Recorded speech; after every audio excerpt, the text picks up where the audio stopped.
started.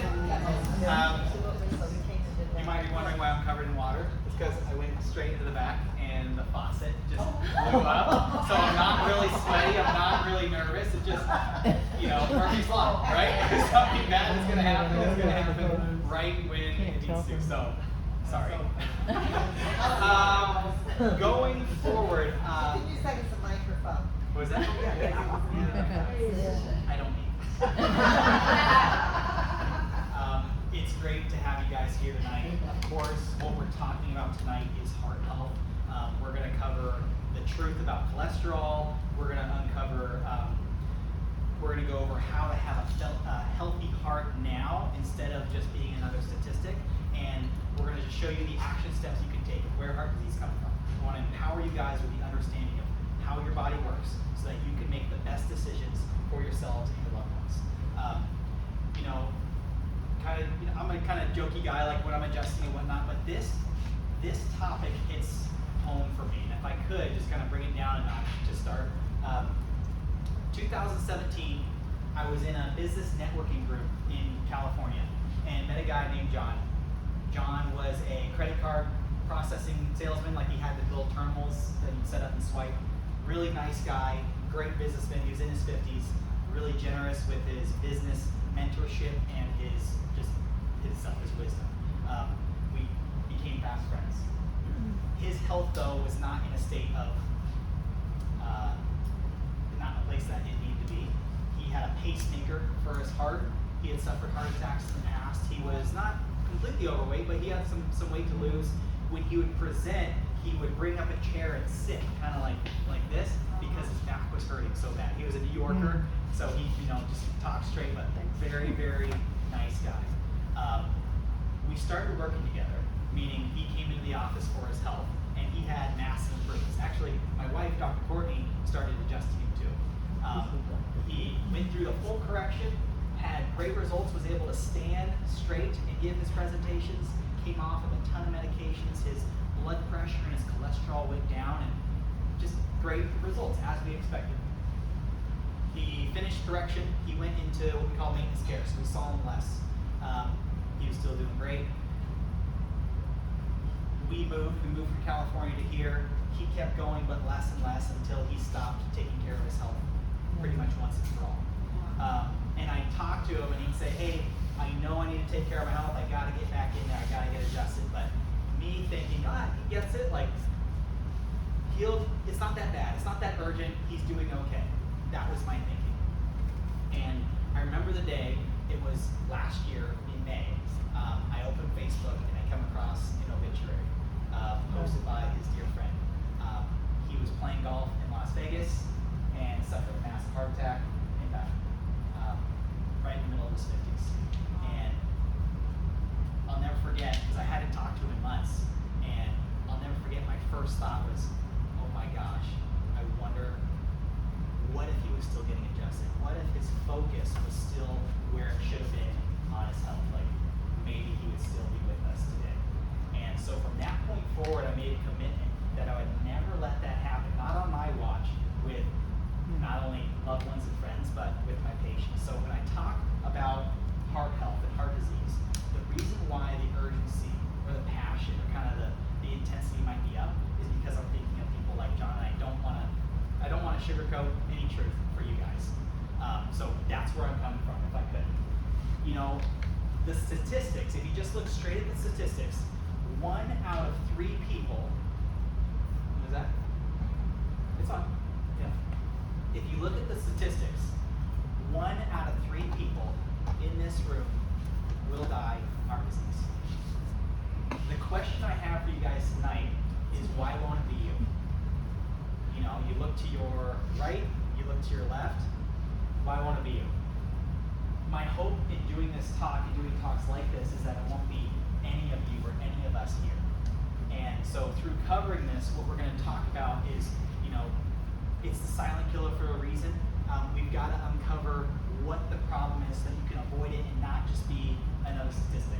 Okay? So that's where everything's going tonight.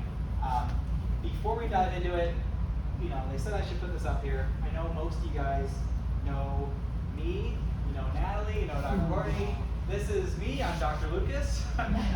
This is my wife, Dr. Courtney, and this is the one picture we have where we're all looking somewhat in the direction of the camera. These are my 3 kids, Luke and Miles. They're healthy inside and out. They're all born at home.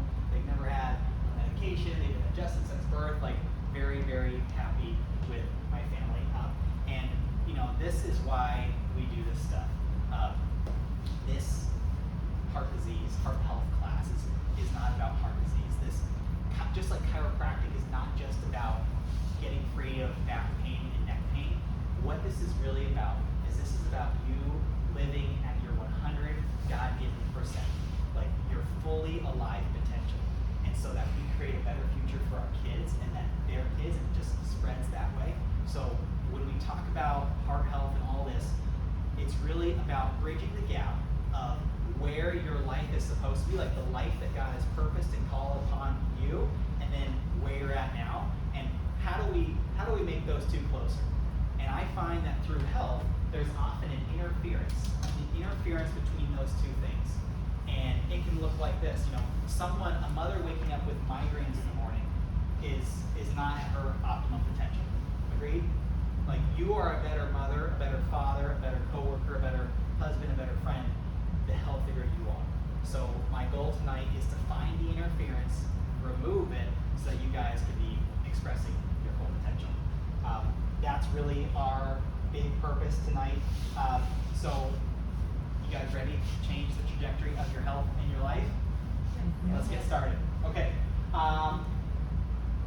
We got to go over, in order to find a solution, we have to first understand what the problem is.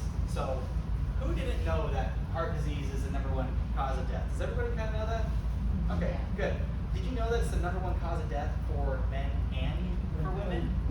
Okay, I didn't know that either, but now I do. It's the #1 cause of death. Get this, heart disease it kills more people in the United States than accidents, than all forms of cancer, and then all lower respiratory diseases combined. That's a lot of people. It shows up at about 800,000 people, which if you do the math in the United States, that's one person every 36 seconds is passing heart disease. If you look at the numbers, the cost right now, it costs us about $300 billion per year to treat heart disease in America. Those numbers equate to every $6 spent on healthcare in the United States, $1 goes straight to something that is heart related. So, can we all agree that's pretty bad? Pretty bad, right? Unfortunately, it gets worse. I know. Don't worry, it's not all going to be doom and gloom. The American Heart Association projects that by the year 2030, which is rapidly approaching, heart disease is going to increase by 46%. Which what that means is that instead of 1 in 3 people dying of heart disease, it ups it to 1 in 2. With the costs triple. We don't need that. Now, the really sad thing about this is, and I want you to hear me on this, the projections of this getting worse is they've taken into account the current solutions, which mean, what is the current solution for heart disease? Anybody guess? Huh? Drugs, medications. Top 2 prescribed drugs in the United States. Anybody know what they are? What is that? It's a statin drug, Lipitor, #1. Number 2 is lisinopril, blood pressure. So even with the top 2 drugs in the United States being the most recommended, so we have all the drugs, we're spending all the money, still this thing's going up. You guys see the problem there? If you look at the top 9 drugs prescribed in the United States, 4 of them are directly related to the heart. So, it's clearly not working, right? We don't need much to know about that, but if you need it, you can look at the research. Again, American Heart Association, 2017, they did a study, and this is wild. Not only is it not working, but this stuff is actually killing more people than it's helping. They looked at a big group of people with high blood pressure. They took half of them, and they put them on statins. I'm sorry, not high blood pressure, high cholesterol. They took half of them, they put them on statins. They took the other half of them, they left them alone. The people with the intervention had a higher risk of death. Isn't that backwards? You guys see the problem there? Like, not working, but it's harming. And I'm not the only one who knows this. Like, this is the American Heart Association. So you would think that, you know, the chiropractor guy on a Wednesday night in the office, like, come on, there's got to be someone better that can do something about this, that has their finger on this and saying, hey, like, we got to do something about this because this is not working. Like, the government, the hospitals, the insurance companies, you'd hope so, right? Yeah. It's money. It's so, and let's break them down one by one. And I'm not going to break down government. That's for a second class. Yeah. Government's not. You have a problem there. Yeah. Yes. Number two, the hospitals. Like, surely the hospitals have to be approaching this from the right angle. And I could go through the statistics. There's one that very simply shows their approach behind this. There's 22 hospitals in the United States that have inside the hospital McDonald's. So, I know, and it's kind of, so we know that McDonald's, what does it do to your heart? What does it do to heart disease? Clog your arteries. It's going to clog your arteries, right? If they actually cared about heart disease and preventing it from their patients in the hospital and the workers who, you know, pour their blood, sweat, and tears into that job, would they have something like that offered? I mean, I'm not even talking about the hospital food, but just McDonald's, like, you guys see the disconnect They have there, right? cheeseburgers in the hospital. It's wild. Like, So clearly, hospitals, they don't have this. How about the insurance? Insurance companies, they got their money behind this. Like, surely there's got to be something there. Unfortunately, no. You look at all the insurance companies, they all line up behind the gold standard of what they cover behind Medicare. And if you look at Medicare, they explicitly lay out what they cover and what they don't cover. If I can get this to click. I took this straight from the Medicare manual. This is showing what they cover. I'll read it for you those who can't see it. They say, services that seek to prevent disease, promote health, prolong and enhance the quality of life, or maintain or prevent deterioration of a chronic condition are not medically necessary and are not covered by Medicare. that is so messed up. This is straight from their guidelines, straight from the book. And this is what the insurance companies then follow. So if it's not on fire, they're not going to do anything about it. Do you guys see how that's not working? They make more money doing it this way. Courtney and I were researching this weekend, and this morning actually, Courtney came up with a great one-liner, like at like 5 a.m. She just has her mind running with heart health topics. She says, hey, if you're putting your health in your health insurance, you better have really good life insurance. Does that make sense? Because they don't have your back. No, they're not gonna fix you, they're just gonna cover it. So what are we gonna do? What are we gonna do about this? And I had this conversation in the adjustment maze all week of people saying, well, it's just my genes. Like, I've got high cholesterol, I've got high triglycerides, high blood pressure because my mom had it, or my brother has it. It's in my family history. Unfortunately, fortunately, your genes do not predetermine your health outcomes. What's her name? Her name is Leslie Chow, from the head of cardiology at Cleveland Clinic. She states that 90% of heart disease is preventable through lifestyle, which means at most, if you have the worst genes, lineage of high blood pressure and heart attacks, and it's only 10% determining what happens in your life. So genes predispose, but they don't predetermine. I say that because I want that to be a message of hope to you. Some people think like, I've got the gene for breast cancer. You look at Angelina Jolie. You guys don't know her story. She had the gene for breast cancer, like one of them. So she preemptively and preventively got a double mastectomy. Like, I'm sorry, but that's sad. Yeah, That's really sad because there's no hope there. There's no empowerment in, hey, the way you live your life is going to change the outcomes of your health. So everything we're doing is focused on you can have the power to change the outcomes. Okay, so enough of that.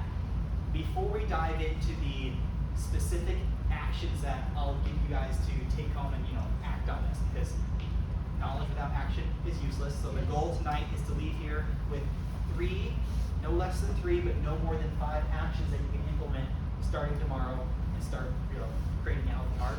Before we dive into that, we have to understand we got here. Did you guys know that heart disease was not an issue before the 1900s? Like it wasn't around in the 1800s. It wasn't around in the 1700s. They didn't have it in medieval times. Like it was very, very rare. Yes. What happened in the 1900s? Invention of the, manufacturing plants. All of that. Processed oils, Automation processed of foods, food. fast food. First fast food that came out was White Castle in the 1920s. They used to hunt whales for cooking oil and things like that. Procter & Gamble found a way to, the whales were going extinct, getting very costly. They found a way to take the cottonseed, manufacture it that was rancid and unedible. They manufactured it, they changed it through heating it and cooling it and cleaning it and dyeing and all this different stuff to turn it into something that can actually be used and work like oil, like fat. And they called it Crisco. And that was used in margarine. Same thing, it's the partially hydrogenated oils. That was the invention there. So you started to see this rise of heart disease slowly creeping up, and people weren't really paying attention to it until 1955. 1955, our president, Eisenhower, had a heart attack while in office. This spread panic and fear across the United States to where finding out what was causing this thing called heart disease was now priority number one.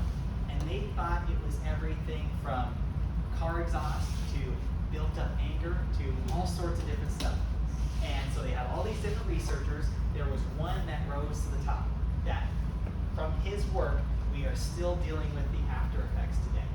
His name was Ansel Keys, and he did a study called the 7-country study. Now, I'm going through this, it's all important, hang there with me. He did a country called the 7-country study, where he went across the world and he found 7 countries, and he looked at what they ate, and it was low fat. It was called the Mediterranean diet, and he correlated that with, hey, these people aren't dying from heart disease. And so he showed that to the United States government, and they said, this makes sense, and the attack, the war on fat, on red meat began. So what was once normal and healthy oils that we use from animals, from fish, like all that stuff we used to cook with, was replaced with soybean oil, with corn oil, with cottonseed oil, all this stuff. And the fat was stripped from foods, which is why you'll still see, hey, this has low fat, it's heart healthy. What happens when you strip a food of its fat? How does it taste? It tastes pretty gross. So how do you then sell it if it tastes gross? What do you have to add back in? Sugar. So we added in sugar, we added in the fake oils, we took away the fat, heart disease kept going. You guys see the pattern here? Yes. Now, that study had a lot of problems. 2 rise to the top. The main one, he didn't study 7 countries. He studied 22. He chose the 7 that fit his narrative or his hypothesis. He left out some key ones like Sweden, Finland, France, who all eat lots and lots of cheese, lots and lots of fish and fat, and their heart disease is way down. When you throw in the other, 15 countries, it completely obliterates the hypothesis. So that's a flawed study. Today we would call that science fraud, is what that is. Number 2, this one's funny. This is where the Mediterranean diet really got its boost, because he looked at the island of Crete in the Mediterranean, filled with people who are living long and healthy years. And he studied what they ate, and he saw, hey, these guys aren't eating any meat products, no dairy, not even eggs. Guess when he visited, the 2 weeks he visited during Orthodox Lent. What do people avoid in Orthodox Lent? Meat. But so of course it looked like they had. You guys see what I'm saying? So it wasn't the right study, but the problem was already there. The low-fat training had taken off, and it was too little, too late. So what happened from there? I mean, healthy fats were demonized. You had increase of fast foods, the sugar, other processed foods. You got a massive increase of stress, and you had extra toxins of pesticides and everything that comes with those processed foods. And it continues to rise to where it is today. And that's where we'll end tonight's talk. So, no, but now you have a complete understanding of the problem and how we got here.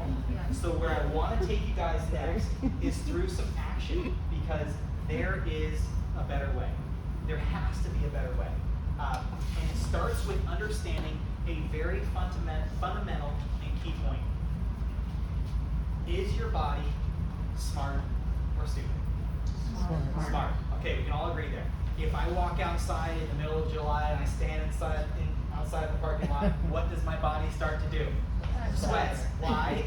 Because it's smart. It's trying to cool me down. Yeah. If I go into the freezer and I stand there, what does my body start to do? Shiver. Why? Because it's smart. It's trying to contract the muscles to create heat. The cholesterol in your body, 80% of it is made by your own liver, Yeah. which means your body is the one raising the cholesterol. Is your body smart or stupid? Smart. It's smart. So that means the cholesterol that's been going up is there for a reason. You guys understand that? Yes. Same thing with the blood pressure. If the blood pressure goes up, it's doing it for a reason. It's always in response to something.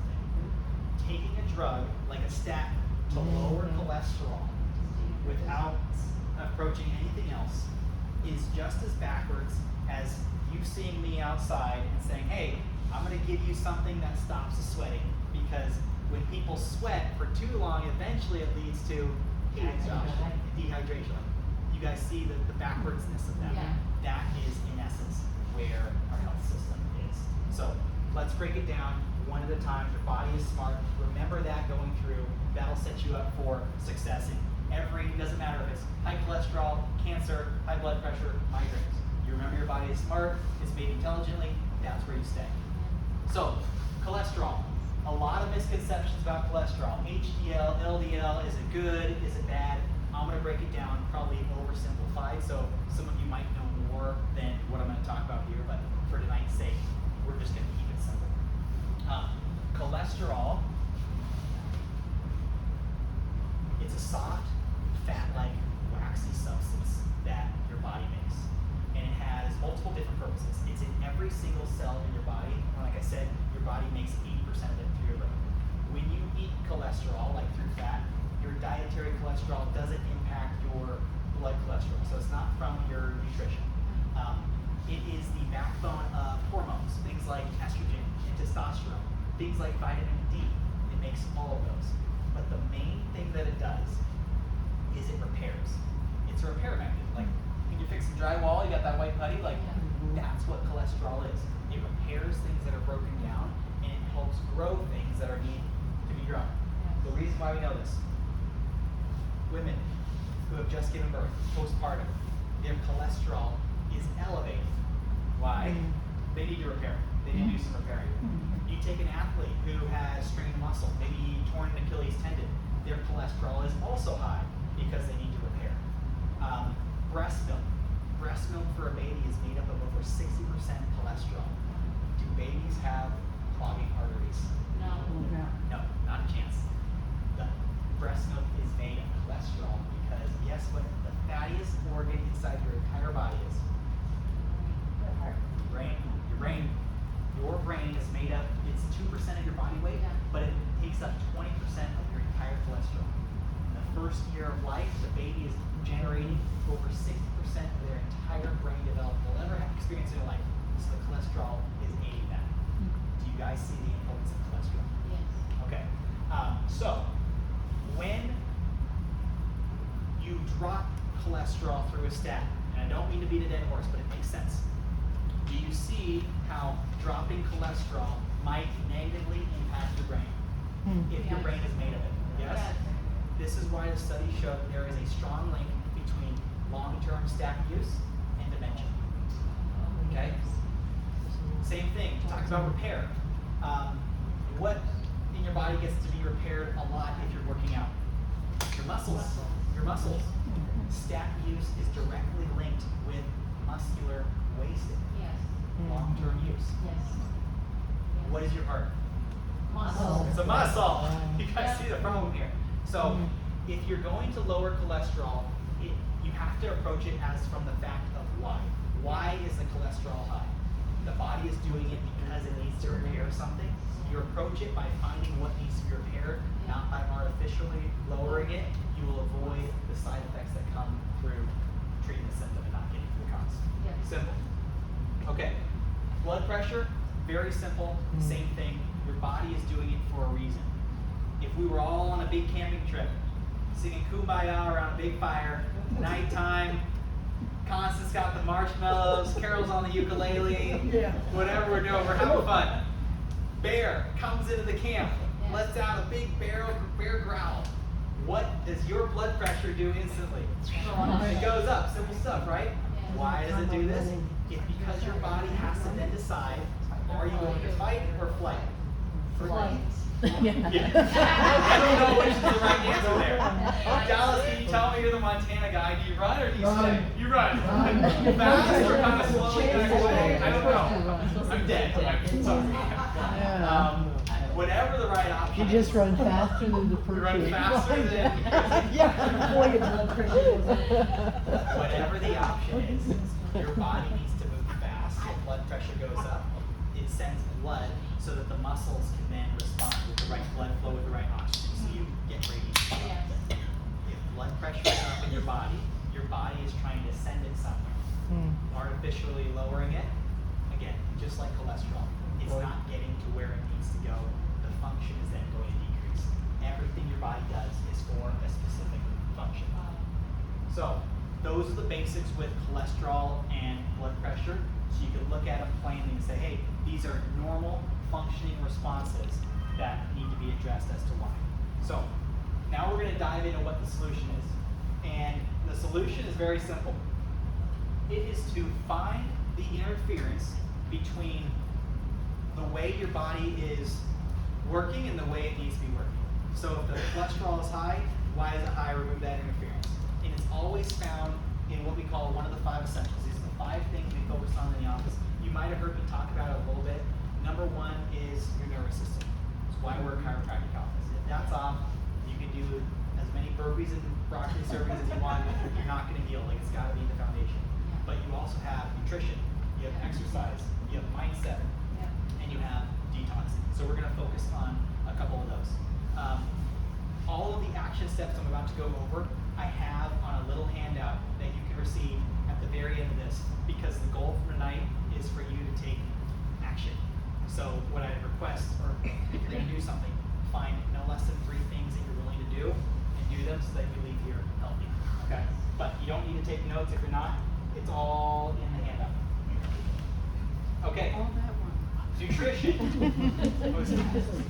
You can keep taking notes. But just like this stuff, so you can be really present. It's all, the Just action send me a steps are all copy laid of out. your video. So nutrition is very simple. You want to reject the things that are going to be the low-fat, highly processed foods, and really just get back to the basics. Basics of what did God put on this earth for us to eat? Whole foods. The closer to nature, the closer they are to their original state, the better. This is things like grass-fed beef. This is things like eggs, vegetables, nuts, fish, like all of that. So instead of going through on everything of what to eat, there's a couple of things that you want to avoid. Number 1, you want to avoid sugar. When I told you that cholesterol isn't the cause of heart disease, cholesterol in your blood at a high level can still be bad. And the reason why is because when you introduce sugar into the diet and it gets in the blood, it causes the cholesterol to oxidize and it changes shape. It also causes the inside of the arteries to have inflammation. When you combine oxidation and inflammation, they stick to each other. The cholesterol sticks to the wall, and that's where you get the clogging arteries. So if you can avoid sugar, there's your number 1 action step. But I don't want you to stop there. You want to avoid processed foods and most carbohydrates. Why would I ask you to avoid most carbohydrates? It turns into sugar. You can take a piece of white bread and you put it in your mouth and you start to chew it, and at first it tastes like bread, but if you start to chew it and you keep it in your mouth for just a little bit longer, it actually turns sweet. And the reason why is because that simple carbohydrate eventually just breaks down into straight glucose, which is sugar. And again, it causes the oxidation. So there's 2 plans in our office that we offer, or that we recommend. It's the core plan and the advanced plan. If you're looking to radically change your life through nutrition, choose one of those. For 40 days, you'll be on the right track. core plan is simple. It's pretty much no sugar, no processed foods. You can still have all the grains, all the normal, healthy, God-given foods you want. It's just eat it organically and avoid the processed and the sugar. That's great. That'll help you stay at a healthy weight. That'll help your body heal. Heart disease comes down. The more advanced option, which is the advanced plan, that is where you remove all sugars, including the natural stuff like honey, maple syrup, and those things, and it's just for a time. And you also strip the body of a lot of the fruits that are higher in sugar, things like bananas, pineapples, mangoes. And it's not forever, it's just for a time. Yeah. And lastly, you avoid all grains. The goal with the advanced plan is to get the inflammation down for a time so your body can get through whatever it needs to repair and then heal, and then you go back on the core plan. But there's an action step. If you're intrigued by any of that, we have handouts, we have things we can text you that explain that simply. There's no cost to that, it's just a simple plan you can follow yourself. Number 2, increase the good fats. This might run countercultural to what some of you came in with thinking of like, hey, fat is bad, it's gonna clog my arteries. The research is the opposite. The avocados, the sardines, the olive oil, the coconut, the grass-fed beef, walnuts and pecans, all of those are proven to be very, very healthy for your heart. So more of those, the better, as long as they're very high quality. Number 3, cutting out seed oils.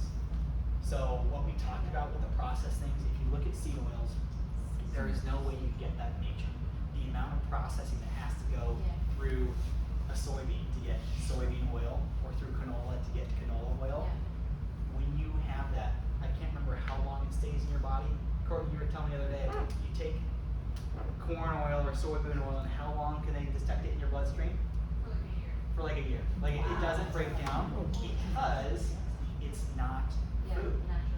They originally developed this stuff to oil machinery because it withstands use. Like, you don't need that. Like, I don't care if your joints are creaky, don't start taking soybean oil or WD-40, it's not gonna help, okay? So, that's very simple with nutrition.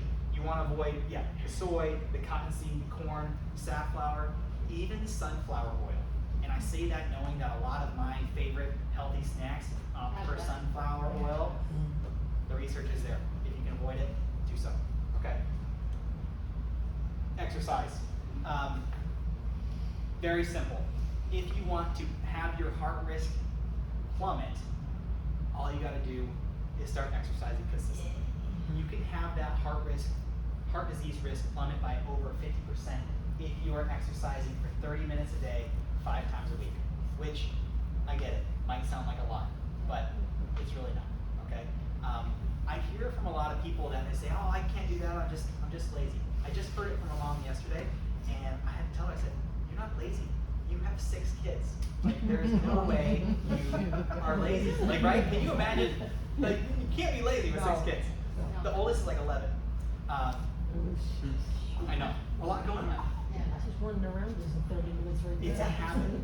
It's a habit. So there are 3 things that some of you have talked about that you can do to make sure that this habit clicks, and it's just a part of who you are. Because I get it, nobody wants to take the medication, but everyone wants the outcome. In order to have the outcome, you must do the work, you must be the person that does the work.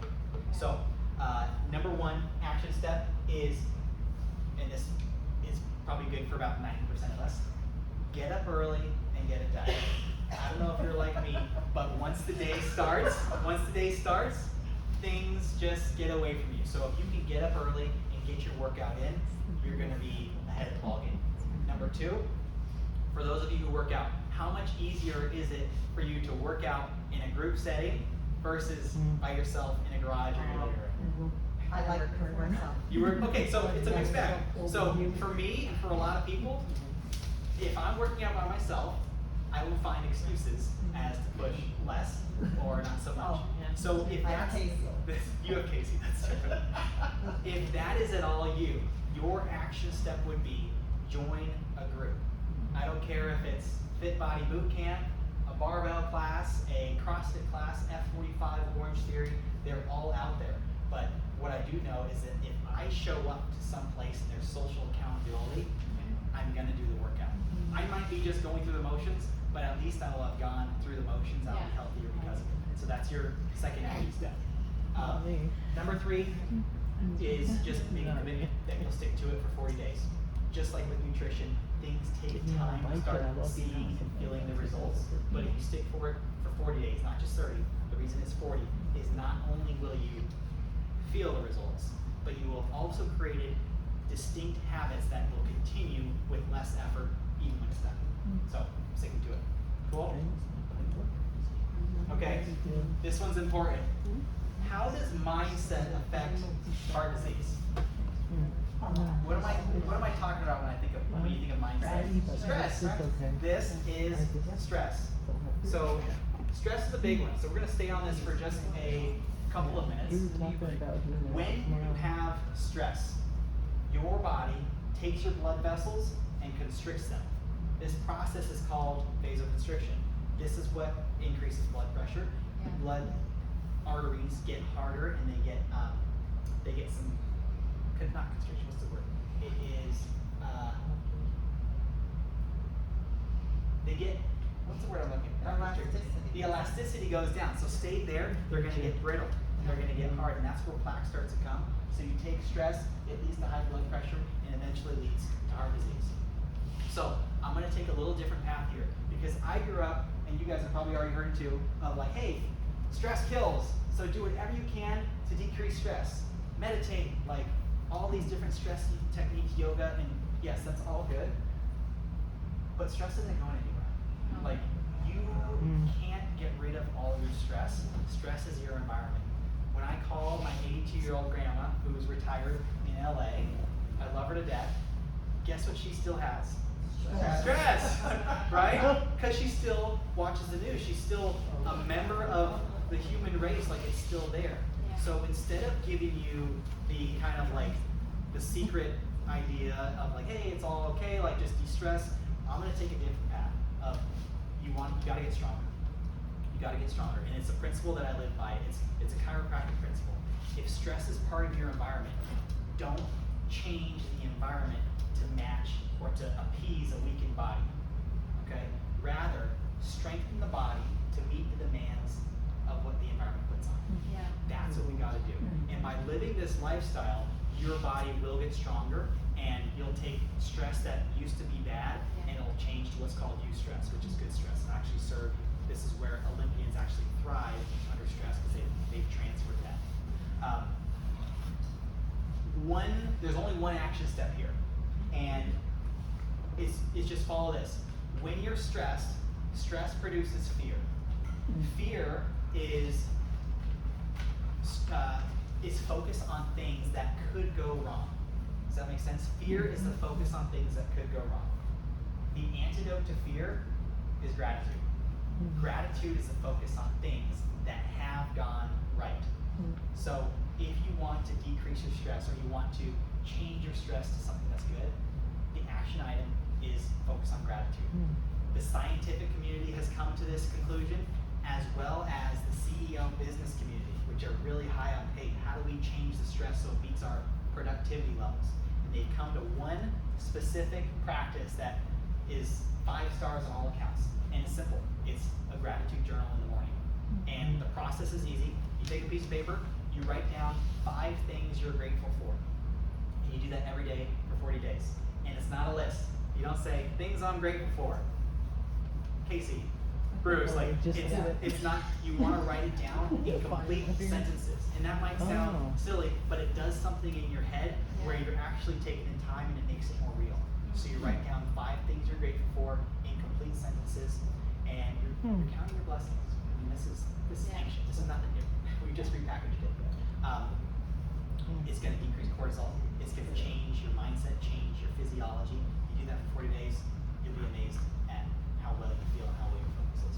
So, the rules are, if you're going to choose that action step, you can't repeat the gratitude piece from the day before. Even though I'm going to say, just keep it switching, but you only get what you get, put it there, okay? Minimizing toxins, this is very simple because toxins is more so about just taking the bad things out of your life. So there's a couple of specifics that directly relate to heart disease. Number one, you probably guessed it, smoking. I don't know if any of you are smokers here. If you are and you're trying to quit, that's okay. Or if you have a loved one who's been smoking for a long time and you've given up on them, because I get it, quitting smoking is very difficult. I want to encourage you.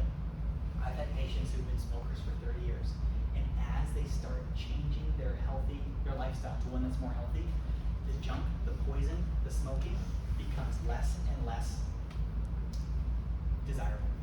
And so it naturally comes off.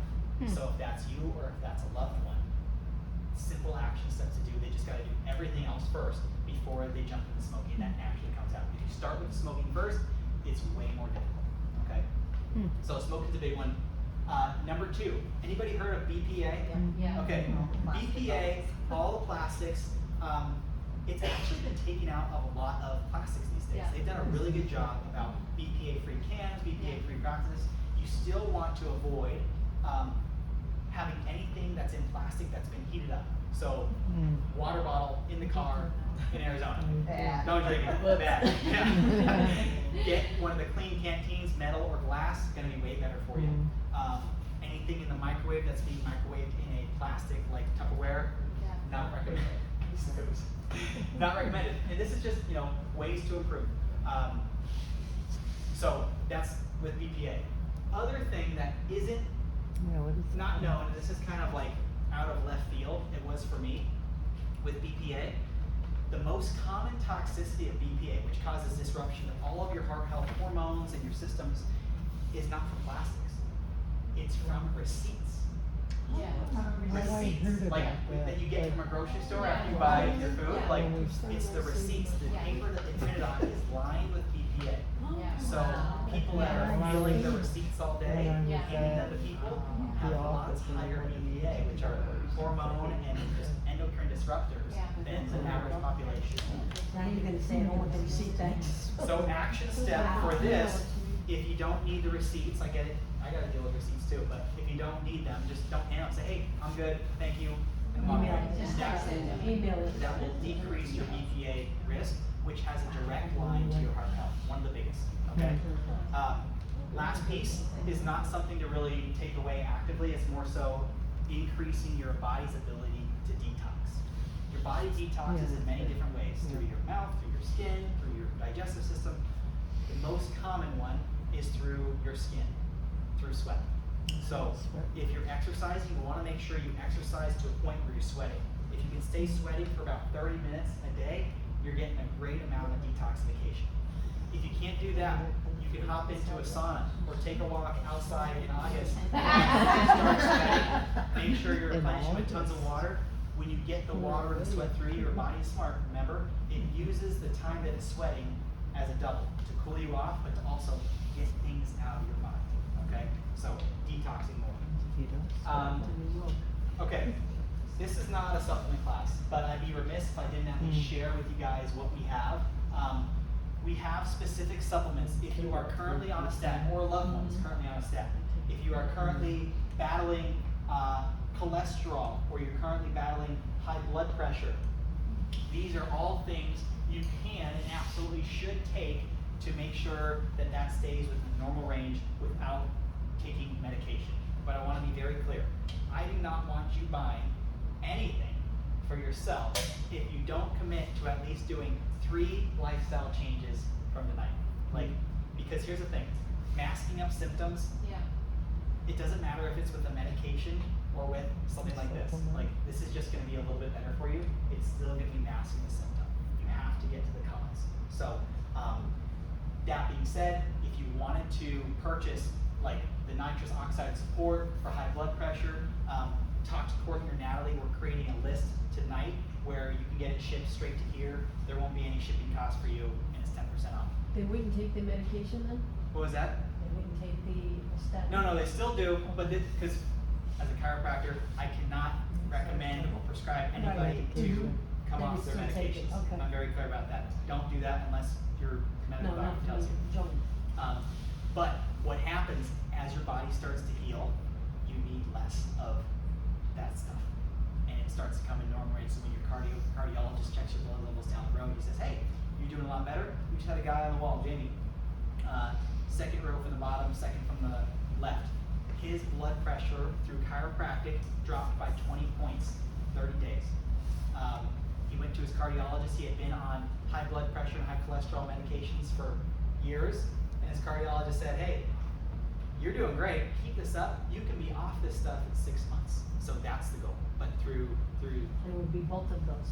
yeah, it'll be both these for high blood pressure and then the cholesterol balance. One thing I want to make very clear, and this is not just from me, this CoQ10 with lipoic acid, cardiologist in Scottsdale who wrote the Paleocardiologist, Dr. Jack Wolfson, he says that it is a medical malpractice, meaning a doctor should have their license stripped from them if they prescribe a statin without at the same time recommending or prescribing coenzyme Q10. Yeah. Yeah. Because we know that statins, what do? They cause muscle wasting. CoQ10 prevents the muscle wasting. The heart is a muscle. This will elongate your life. Like if there's anybody on a statin that's not taking CoQ10, get it from us, get it from the store. Highest foods that are high in CoQ10, I'm not gonna like it. Organ meats, kidneys, livers, grass-fed beef though, might be like, there you go, things that you can stomach, but you gotta get it some way, and it's also in plant fats and things like that. So, that being said though, I don't want anybody buying any of these supplements without getting the foundation fixed first, or at least approaching the lifestyle. Because here's the real meat of the things. My clicker is lousy right here. What is the use of eating all the good foods, spending the money, detoxing, doing the exercises, if your body is not absorbing the nutrients, if it's not functioning the way it is? Reality check for you guys here. I mean, everybody here is under almost chiropractic care. So, but you guys have to understand this. You can still be doing all of these things, all the mindset, the nutrition, the exercise, the detoxing, and still die early from heart disease. That happens all the time if your nervous system is not lined up with where it should be. Your nervous system is the foundation of the entirety of your body because it controls every other function in your body. And you guys know it, but I'll remind you, for those of you who don't, your brain sends messages down your spinal cord, out every nerve to every heart, lung, pancreas, like every organ in your body. For your heart to beat, your lung to breathe, this system has to be working properly. Without this system, life is no longer possible. So if I cut the nerves to the heart, what happens to that heart? Does it live or die? It dies every time. If I pinch the nerves that go to that heart, what happens to that heart? Does it function well or does it start to have dysfunction? Dysfunction. You leave dysfunction there for long enough, sickness is created. At the end of sickness, you have eventual death. Does that make sense? Yes. Sickness might look like high blood pressure, like atrial fibrillation, like high cholesterol, all those things. But at the end of it is still the heart disease. And it starts with the pinch on the nerve. So the term that we use for a misaligned vertebrae, it's a fancy term, it's called subluxation. And all that means is a bone out of place putting pressure on the nerve. It can happen from slips, from trips, from falls, from traumatic births like C-sections where you pull and then twist. This is why we see babies in the office. It can happen from somebody working at a desk for 10 years, like this. Not looking at anybody in particular. I don't know why. I'm looking out. But that's how it starts. And what I want you guys to realize is subluxation is the most dangerous neurodegenerative condition a human can experience because it interferes with your nervous system. The only difference, there is one difference between subluxation and heart disease. Subluxation and high cholesterol, cancer, high blood pressure, migraines, IBS, like all those symptoms over here, the one difference, you guys know what it is? It's time. It's time. You just leave the body in a state of dysfunction for long enough, at any of these levels, you're going to get dysfunction, which leads to sickness, which eventually leads to early death and demise in wherever that organ is. This is why chiropractic, it's where we start because it's the most important, but this is why you'll see so many different healing stories on that wall, and what Courtney and I talked about, and what Natalie talked about. Babies sleeping better, babies moving better, people having lower blood pressure, people sleeping better, like all these different things. Hips getting better, it's not because of anything the doctor does. Your chiropractor is nothing special. Healing is an inside job, and it's all from inside of you. So, you know, it's the only difference is time, and when we look at it specifically with relation to heart disease, they did an awesome study. Awesome study. Kind of sad for the people who didn't get the chiropractic care, but anyways, they took people with high blood pressure. Half of them they put on lisinopril, which is meant to lower blood pressure.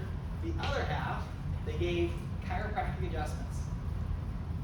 What do you think happened? Besides, you guys don't think that, but The blood what do you pressure think was lowered by happened? Who do you think did better? Chiropractic. The chiropractic patients, not because of the chiropractor, but because those people, the interference that was causing their blood pressure to go high, their body dysfunction, and be in a state of fight or flight, was because they had a subluxation in their spine. When that was removed, the body went and dropped by an average of 17 points. Am I saying that everybody with blood pressure issues, cholesterol issues, cancer, all these different sicknesses has it because they have a subluxation? I'm not saying that. But if that was you and you hadn't ever been checked for subluxation, what did you want to know? That is what we're talking about here. It's just that you check it just like a dentist would check if your tooth pain was from, you know, jerky or from a cavity. First they would, you know, check to see if they could find any jerky, and if there wasn't, they say, oh, do a couple exams, maybe an x-ray, they can see, hey, we found the problem. This is where it's coming from, okay? So, you know, I want you guys to imagine for a second, before we close, imagine what it would be like if more people understood what you guys understood. Not just now, but you know, even behind us. You guys, a lot of you guys have been patients in here for, you know, several months.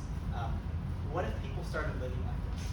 Imagine how much healthier people would be. Imagine the moms, the dads, the families that would be created with kids on less medications, with moms not waking with migraines, with parents, with people like John not being taken early from their families. The amount of wisdom and love that could be bestowed upon the next generation just a little bit longer. Or organizations being able to move without the burden of sickness and disease, whether it's through cost or through just physical ill. Like, you guys, this is why we do what we do. Because here in this office, that's what we're, I mean, at least in the East Valley, that's what we're striving for, is to create that community here. One where it's more people living by God's laws and God's principles, not treating heart disease with medications, but understanding your body is made intelligent, fearfully and wonderfully made. We gotta get back to the original operating system, and from there, that's where life and health come from. And the earlier it happens, the better it is, which is why we see babies. So that's the future we want to create here. So if you guys are on board with that, we ask you to share it with the people that matter most to you. You know, each one of you are here because someone cared about you and shared it with you, right? This paradigm. You might be sitting next to them. Like, what I ask of you is pay it forward. Pay it forward with someone who needs it. You never know what trajectory shift you might put in their life. It might affect for generations.